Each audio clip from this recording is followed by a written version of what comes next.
Welcome to DelphStack.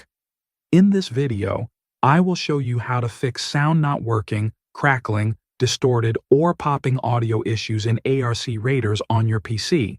First, let us make sure the correct output device is selected. Right-click the sound icon on the taskbar and open Sound Settings. Look at the Output section and check which device is active.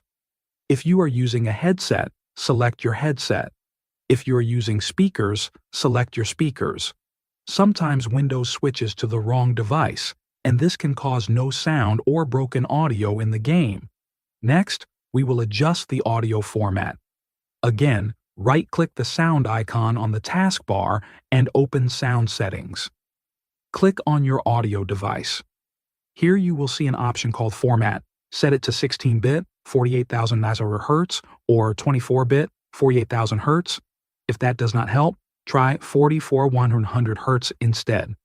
Click Apply and then OK. This step often fixes crackling or popping sounds. Now, let us update the audio drivers. Press the Windows key and type Device Manager. Open it and expand Sound, Video, and Game Controllers. Right-click your audio device and choose Update Driver. Select Search automatically for drivers and wait for Windows to finish. Restart your PC after the update. After these steps, launch the game again and check the sound. In most cases, the audio should now work normally without distortion or popping. Thanks for watching.